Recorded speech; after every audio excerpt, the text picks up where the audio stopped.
মা জায়গা ডিউটি বড় আমার বায়ো তাই না আমার বায়ো জায়গা ডিউটি তো বেটা আমারে আকাম করতে হয়। তুই বাবা নামে কলঙ্ক,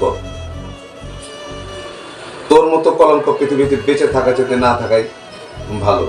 তোর মতো নর পশু দুনিয়াতে বেঁচে থাকার কোনো অধিকার নেই। একটা মেয়ে সবচেয়ে বেশি নিরাপদ হচ্ছে বাবার কাছে, সেটা হোক সৎ হোক আপন।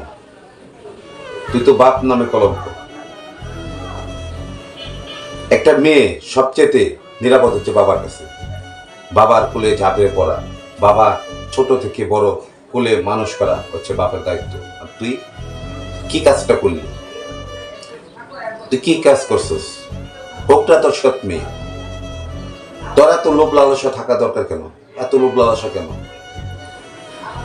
হোক না সে সৎ মেয়ে, তোরা তো লোভ লালসা কেন এই মেয়ের প্রতি? এই মেয়েতে তোকে বাবা বলে ডাকতো। এই মেয়েটাকে দীর্ঘ এই ছবিটি কিন্তু এআই, এটা কিন্তু বাস্তবে কোনো মিল নেই। যাই হোক, এই মেয়েটাকে দীর্ঘ 1 মাস এই বাবা আশরাফ এই মেয়েটাকে 1 মাস ভোগ করে, 1 মাস ভোগ করে। তো প্রতিবেশী জানাজানি হয়ে যাওয়ার ভয়ে মেয়েটাকে হত্যা করে ধান খেতে ফেলে রেখে আসে এই আশরাফ। তারপর একটা নাটক বানায় যে এই মেয়েটাকে নুরা নামে একটি ছেলে এবং সাথে কয়েকটা ছেলে এসে তাকে ধরে এই পূব দিকে নিয়ে যায়, এই একটা নাটক বানায়। কিন্তু সেদিন রাতে এই ধরনের ঘটনায় ঘটেনি। এই দেখুন এলাকাবাসীর কথা। রাত্রে কোনো এইসব ধরনের আমরা কোনো কিছু দেখছিও না, শুনছিও না। অথচ নুরা নামে যে ছেলেটিকে দোষারোপ করেছে পুলিশের কাছে, সে নুরা এই মেয়েটিকে নুরা তাকে ভালোবাসার সম্পর্ক, তাকে ভালোবাসত।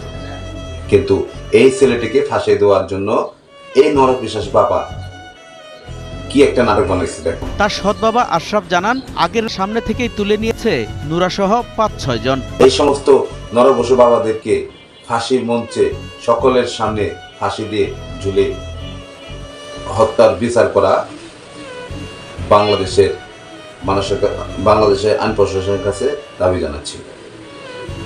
ধন্যবাদ।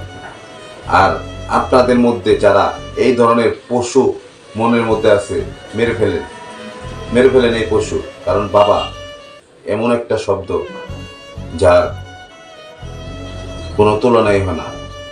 একটা মেয়ে সবচেয়ে নিরাপদ তার বাবার কাছে, তার বাবার কোলে।